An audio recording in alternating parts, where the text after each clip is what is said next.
प्यारे बच्चों, नमस्कार। आज हम पढ़ने जा रहे हैं कक्षा 7 की सुरभि संस्कृत, जिसका ये एकादश पाठ है। एकादशः पाठः अमरवाणी संस्कृत भाषा। अमरता की वाणी संस्कृत भाषा। जैसा कि आप लोग यहाँ पर देख पा रहे हैं, ये सभी वेद आदि हैं। ऋग्वेदः, पुराणम, रामायणम, अभिज्ञान शाकुंतलम, ये सब संस्कृत के ग्रंथ हैं। तो आज हम संस्कृत की जो उपयोगिता है और उसकी जो महत्ता है, उसके बारे में हम विस्तार से जानने का प्रयास करेंगे। तो सभी बच्चे इस पर ध्यान देंगे। भाषा सुमुख्या मधुरा दिव्या गीर्वाण भारती। गीर्वाण भारती किसको कहा गया? गीर्वाण भारती जो है संस्कृत भाषा को ही कहा गया है। यह देवताओं की भाषा भी कही जाती है। तो भाषा सुमुख्या मधुरा, भाषाओं में मुख्य, मधुर और दिव्या, जो दिव्य है, मधुर है और मुख्य है, प्रमुख है, ऐसी वह गीर्वाण भारती संस्कृत भाषा। भोछात्राः श्रावणमासस्य द्वादशीतः भाद्रपद मासस्य तृतीयापर्यन्तं संस्कृतसप्ताहः भवति। क्या बताया? कहा भो छात्रों, अरे छात्रों। अब ये शिक्षक के द्वारा बच्चों को बताया जा रहा है। कहा भो छात्रों, अरे छात्रों, श्रावण मास की द्वादशी तिथि से लेकर के और भाद्रपद मास की तृतीया तिथि पर्यंत संस्कृत सप्ताह का आयोजन होता है, अर्थात मनाया जाता है। अद्य श्रावणी पूर्णिमा अस्ति। क्या बताया? अद्य श्रावणी पूर्णिमा अस्ति। आज क्या है? आज श्रावणी पूर्णिमा है। किम भवन्तः जानन्ति? क्या आप जानते हैं? अद्य संस्कृत दिवसः अपि आयोज्यते। आज के दिन ही संस्कृत सप्ताह या संस्कृत दिवस मनाया जाता है। अद्य संस्कृत दिवसः अपि आयोज्यते। आज संस्कृत दिवस का आयोजन किया जाता है। संस्कृत भाषा अति प्राचीना अस्ति। संस्कृत भाषा कैसी है? अति प्राचीना अस्ति, बहुत प्राचीन भाषा है। दैवीय प्रेरणया उत्पन्ना अतः इयं भाषा देवभाषा इति कथ्यते। क्या बताया? दैवीय प्रेरणया, ये जो संस्कृत भाषा है तो इसे देवताओं की भाषा इसलिए कहा जाता है क्योंकि यह भाषा जो है यह प्रकृति की भाषा है। प्रकृति की भाषा हम कैसे मानते हैं? जैसे देखिए, गाय का बच्चा क्या बोलता है? गाय का बच्चा अपनी माँ को माँ ही बोलता है। जैसा कि हम अपनी माता को जो जन्मदात्री है उसे हम माँ बोलते हैं, तो गाय का बछड़ा भी वही उच्चारण करता है माँ। अर्थात ये जो संस्कृत है, ये क्या है? इसकी जो ध्वनि है ये प्रकृति की ध्वनि है। प्रकृति के उन शब्दों को पिरो करके और इस भाषा को बनाया गया है, इसीलिए यह देवताओं की भाषा मानी जाती है। तो दैवीय प्रेरणा, देवताओं की प्रेरणा से उत्पन्न, अतः इयं भाषा, इसीलिए यह जो भाषा है देव भाषा इति कथ्यते, इसलिए इसे देव भाषा कहते हैं। आगे चलते हैं। संपूर्णे अपि विश्वे, संपूर्ण विश्व में आदि ज्ञानस्य आधाराः ऋग्वेदः, यजुर्वेदः, सामवेदः, अथर्ववेदः इति चतुर्वेदाः। क्या बताया? संपूर्णे विश्वे, संपूर्णे अपि विश्वे, संपूर्ण विश्व में आदि ज्ञान का जो आधार है, ठीक है, वो क्या है? ऋग्वेद है, यजुर्वेद है, सामवेद है, अथर्ववेद, अर्थात ये जो चारों वेद हैं, इति चतुर्वेदाः। और क्या क्या बताया? शिक्षा, कल्प, ज्योतिषम, छंदः, व्याकरणम, निरुक्तम इति षड्वेदांगानि और अष्टोत्तरशतम उपनिषदः। क्या बताया? अब यहाँ से हम पढ़ते जाएंगे। इन चारों वेदों के अलावा भी क्या है? शिक्षा है, कल्प है, ज्योतिष है, छंद, व्याकरण, निरुक्त इति षड्वेदांगानि, ये 6 वेदों के अंग बताए गए हैं। ये सब संस्कृत भाषा में ही हैं। और अष्टोत्तर शतम उपनिषदः, अर्थात 108 उपनिषद, और षड्दर्शनानि, 18 पुराणानि और 18 पुराण, फिर चिकित्सा नाट्य साहित्य शास्त्रादयः, चिकित्सा नाट्य, चिकित्सा के जो ग्रंथ हैं चिकित्सा से संबंधित, नाट्य से संबंधित, साहित्य से संबंधित आदि जो शास्त्र हैं, ग्रंथाः च संस्कृत भाषायाम एव लभ्यन्ते, संस्कृत भाषा में ही हमें प्राप्त होते हैं। पुरा संस्कृत भाषा जन भाषा आसीत, प्राचीन काल में जब कोई भाषा नहीं थी तो संस्कृत भाषा ही बोलने का जो कम्युनिकेशन का माध्यम था वो क्या था, संस्कृत ही थी। अधुना अपि प्रासंगिकी अस्ति, और आज भी बहुत सारे जो लोग हैं जो शिक्षाविद हैं और जो संस्कृत के विद्यार्थी हैं, और अब तो प्रायः सभी लोग संस्कृत भाषा को अपना रहे हैं और उसे बोलने का प्रयास कर रहे हैं, सीख रहे हैं, क्योंकि बहुत सरल भाषा है। तो अधुना अपि प्रासंगिकी अस्ति, आज भी यह प्रासंगिक भाषा है। संस्कृतस्य महत्वं विविध कारणैः अस्ति, संस्कृत का जो महत्व है वह विविध कारणों से है। अब क्या है इसका, यथा बताया है। पहला महत्व क्या बताया, आध्यात्मिकम महत्वम, आध्यात्मिक महत्व।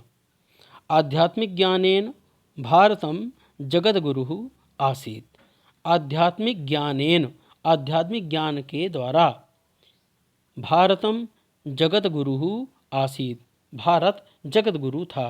अब देखिए, मैंने कभी पढ़ा था कक्षा 12वीं की जो हिंदी है उसमें भी लिखा हुआ है कि जो पाश्चात्य देश हैं वो शरीर बल के उपासक हैं और जो भारत है वह आत्मिक बल का उपासक है।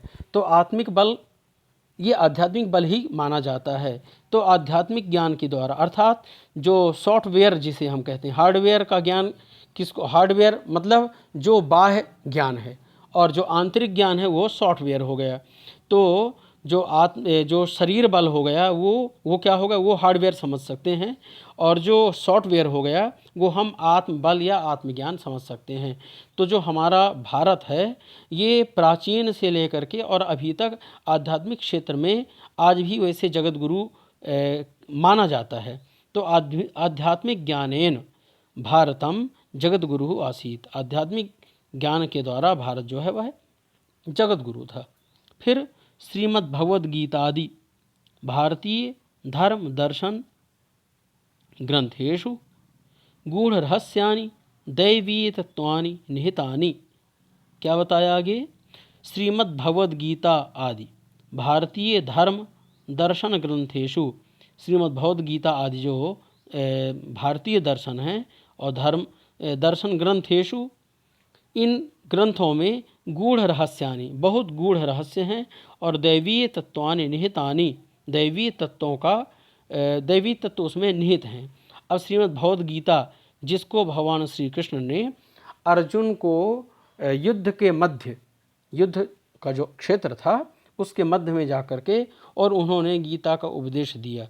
अब वह जो उपदेश है वह न केवल अर्जुन के लिए था अपितु संपूर्ण विश्व में जो भी चराचर जीव हैं, हम सब जितने भी इस संसार में जितने लोग हैं सब लोगों के लिए गीता है।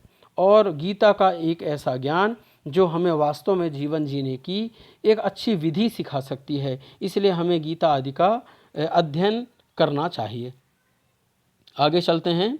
भौतिक जगति आध्यात्मिक शांति निमित्तकम, भौतिक जगत में भी आज के समय में भी आध्यात्मिक शांति निमित्तम, आध्यात्मिक शांति के निमित्त वैदेशिकाः अपि भारतीय दर्शनस्य अध्ययनम कुर्वन्ति, क्या करते हैं, जो विदेशी लोग हैं वह भी भारतीय दर्शन का अध्ययन करते हैं। दूसरा नंबर बताया सांस्कृतिकम महत्वम, सांस्कृतिक महत्व। अच्छा, संस्कृत का सांस्कृतिक महत्व क्या है यह भी अब इसमें हम जानेंगे। भारतस्य प्रतिष्ठे द्वे, भारत की दो प्रतिष्ठाएं हैं। भारत की जो प्रतिष्ठा है वो दो चीज़ों से है। क्या क्या है, संस्कृतम, संस्कृति तथा यहाँ की संस्कृत। देखिए, संस्कृत शब्द एक ऐसा शब्द ही है कि जिसका उच्चारण अगर कोई करता है तो निश्चित रूप से वो किसको, हमारे भारत को रिप्रेजेंट करता है। अगर किसी व्यक्ति के मुख से संस्कृत शब्द निकल रहा है तो पूरे विश्व में ऐसा मानते हैं कि यह भारत का जरूर होगा। अगर कोई व्यक्ति संस्कृत बोलते हुए मिल जाए कहीं पर भी विश्व के किसी भी कोने में, तो ज़रूर उसे भारत से संबंधित ही जानते हैं लोग कि नहीं, यह जरूर भारतीय होगा। यानी जो संस्कृत भाषा है वह भारत के गौरव को भी इंगित करती है और उसे कहना चाहिए रिप्रेजेंट करती है, प्रस्तुत करती है। तो संस्कृतम और यहाँ की संस्कृति कल्चर, संस्कृति तथा तत्रापि संस्कृति ही संस्कृताश्रिता इति उच्यते, कहा जाता है। क्या? वहाँ पर भी संस्कृति ही, जो यहाँ की कल्चर है, जो सभ्यता होती है, वह किस पर आश्रित है? संस्कृत आश्रित, संस्कृत पर ही आश्रित है। क्योंकि अब जो हमारी संस्कृति होती है, जो हमारी कल्चर होती है, वो हम किससे सीखते हैं? या तो हम अपने बड़ों से सीखते हैं, और या तो हमारे जो धर्म दर्शन पुराण आदि जो ग्रंथ होते हैं, जो सदग्रंथ होते हैं, उनको पढ़ करके हम अपने रीति रिवाजों को, जो हमारे रिचुअल्स होते हैं, उनको हम जानते हैं। तो संस्कृत उसके लिए हमारे लिए महत्वपूर्ण एक साधन है। चत्वारः पुरुषार्थाः, 4 पुरुषार्थ, धर्म अर्थ काम मोक्ष। चत्वारः आश्रमाः, 4 जो आश्रम हैं, गृहस्थ आश्रम है, फिर वो सबसे पहले ब्रह्मचर्य आश्रम है, फिर गृहस्थ आश्रम है, फिर वानप्रस्थ है, और फिर संन्यास है। ऐसे आश्रम और 16 संस्कार, जो व्यक्ति के जन्म के पूर्व ही, जब जो बालक होता है वो माँ के गर्भ में होता है, और माँ के गर्भ से, गर्भाधान से लेकर के मृत्यु पर्यंत जो संस्कार किए जाते हैं, तो इनका भी बहुत बड़ा महत्व है। तो ये भी सब संस्कृत में ही निहित हैं। और स्त्री समादरादयः, स्त्रियों का भारत में एक पटल पर उनका क्या स्थान था, वो सारी चीज़ें भी इसमें इंगित हैं।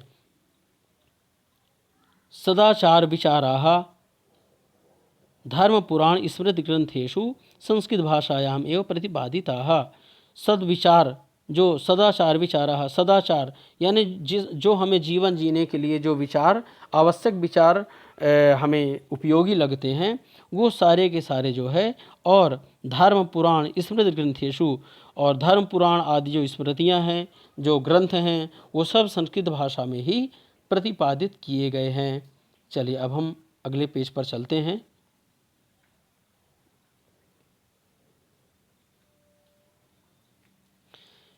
तीसरा कारण बताया है साहित्यिकम महत्वम। संस्कृत भाषायाम आदिकवि वाल्मीकिम आरभ्य, संस्कृत भाषायाम, संस्कृत भाषा में आदिकवि वाल्मीकि से लेकर के विष्णु शर्मा, कालिदास, भारवि, माघ, दंडी, भर्तृहरि, जयदेवादीनाम वैविध्यपूर्ण कवीनाम विश्व प्रसिद्धा समृद्ध परंपरा अस्ति। ये आपको समझ में आ ही गया होगा कि आदि कवि वाल्मीकि से लेकर के और विष्णु शर्मा, कालिदास, और ये जो भारवी, माघ, दंडी, भर्तृहरि, जयदेव आदि जो महान ऋषि, महान विभूतियाँ थीं, और इनका जो वैविध्यपूर्ण कवित्व था, वह सब का सब, और वैविध्यपूर्ण कवि नाम विश्व प्रसिद्धा समृद्ध परंपरा अस्ति। ये सब संस्कृत में ही इनकी परंपरा है। एतेषां कृतिषु, इनकी कृतियों में गद्य, पद्य, नाट्य, काव्य, गीति, नीति स्त्रोत, कथा, साहित्यस्य भंडारः दृश्यते। इनकी जो कथाएं हैं प्रायः इन विधाओं में लिखी जाती थी। गद्य है, पद्य है, नाट्य है, काव्य है, और गीति है। गीत के माध्यम से नीति स्तोत्र मिलते हैं हमको, जो हमको नीति सिखाते हैं कि जीवन में हमको कैसे चलना चाहिए, लोगों के साथ हमें कैसा व्यवहार करना चाहिए, आदि जो चीज़ें हैं। और जो हमारा लिटरेचर होता है, जो साहित्य है, वह सब संस्कृत में भरा पड़ा है। भंडारः दृश्यते। अब आगे चलते हैं हम। वैज्ञानिकम महत्वम। अब संस्कृत भाषा का वैज्ञानिक महत्व क्या है, इस पर भी हम थोड़ा देखेंगे। विज्ञानस्य विभिन्न क्षेत्रेषु, विज्ञान के विभिन्न क्षेत्रों में भारतीय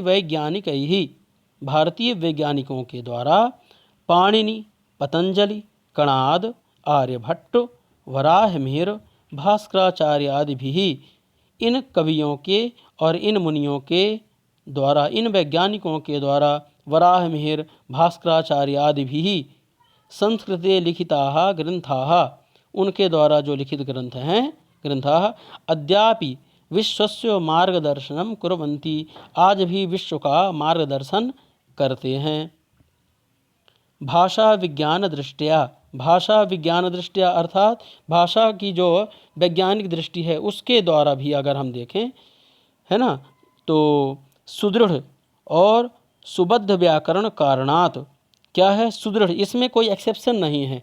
संस्कृत भाषा में जैसा लिखा है वैसा ही हम उसको पढ़ सकते हैं, और इसमें जो मंत्र आदि जो लिखे रहते हैं तो उन मंत्रों का जब हम उच्चारण करते हैं तो हमें हृदय में बड़ी शांति मिलती है। तो ऐसा भी देखा गया है।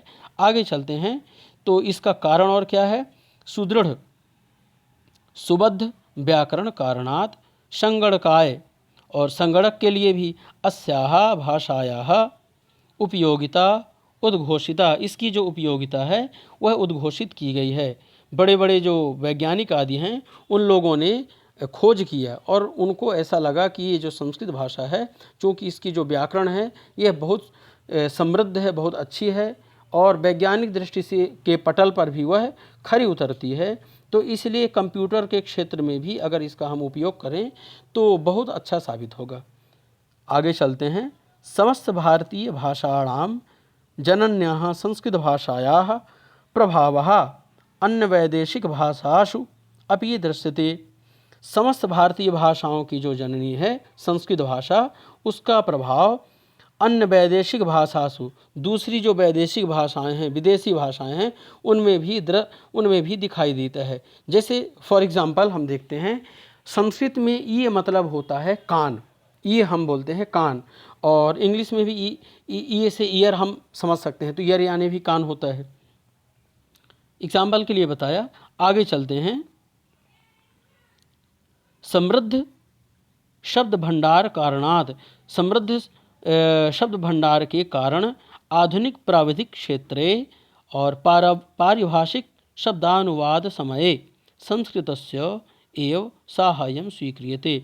आधुनिक प्राविधिक क्षेत्रे, आज का यह जो वैज्ञानिक युग है इसमें भी, इसके क्षेत्र में भी, और वैज्ञानिकी या तकनीकी क्षेत्र में भी हम देख सकते हैं। तकनीकी क्षेत्र में पारिभाषिक शब्दानुवाद समय, और जो पारिभाषिक शब्द हैं उनके अनुवाद के समय में भी संस्कृतस्य एव साहाय्यं स्वीक्रियते, संस्कृत की ही सहायता स्वीकार की जाती है। न केवलम एतानि कारणानि अपितु संस्कृतं संपूर्णम राष्ट्रम एक सूत्रेण बध्नाति। न केवल एतानि कारणानि, न केवल इतने कारणों के कारण, जो उपरोक्त कारण बताए गए उनके कारण, बल्कि संपूर्ण विश्व को, संपूर्ण राष्ट्र को, संपूर्णम राष्ट्रम एक सूत्रेण बध्नाति, एक सूत्र में पिरोने का काम करती है। हमने सुना ही है वसुधैव कुटुंबकम, अर्थात ये जितना चराचर विश्व है ये सब हमारा भाई है।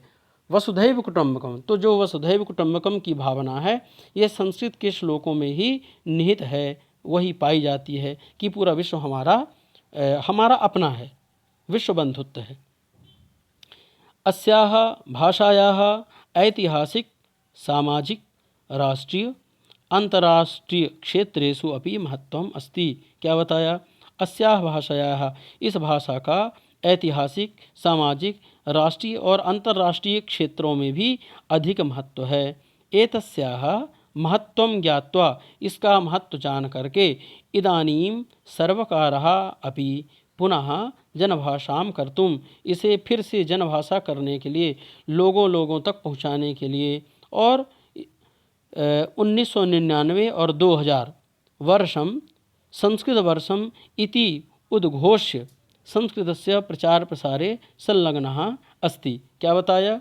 कि इस भाषा को फिर से जनभाषा बनाने के उद्देश्य से सन 1999 और 2000 जो वर्ष था उसे संस्कृत वर्ष सरकार ने घोषित किया था, और उसकी घोषणा करके संस्कृतस्य प्रचार प्रसारे, संस्कृत के प्रचार प्रसार में संलग्न है।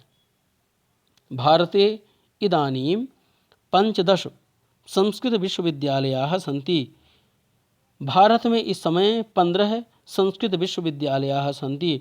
तो ये तो चूँकि बहुत लंबा समय निकल गया, अब तो और ज़्यादा भी संस्कृत विश्वविद्यालय बन चुके हैं, और संस्कृत के जो बोलने वाले हैं, संस्कृत के जो समझने वाले हैं, वो और ज़्यादा मात्रा में आ रहे हैं। सर्वे प्रायः चिंतयन्ति, सभी लोग प्रायः सोचते हैं क्या, यत् संस्कृतम कठिनम इति, कि संस्कृत बहुत कठिन है, किंतु वस्तुतः एषा सरला सरसा सुबोधजन भाषा अस्ति। वस्तुतः ये कैसी भाषा है, यह सरला है, सरल है, सरस है और सुबोधजन भाषा, सबको समझ में आने वाली भाषा है, ऐसा। अतः कर्णाटके मत्तूर ग्रामे, कर्नाटक में मत्तूर ग्राम है और मध्य प्रदेशे झीरी ग्रामे च, झीरी ग्राम में जनाः संस्कृतेन वदन्ति, लोग संस्कृत में बात करते हैं, लोग संस्कृत में ही व्यवहार करते हैं। इदानीम अस्माभिः अपि, और अब हमको भी, इदानीम अपि अस्माभिः अपि संस्कृतं पठित्वा अस्याः भाषायाः प्रसाराय प्रयत्नः करणीयः।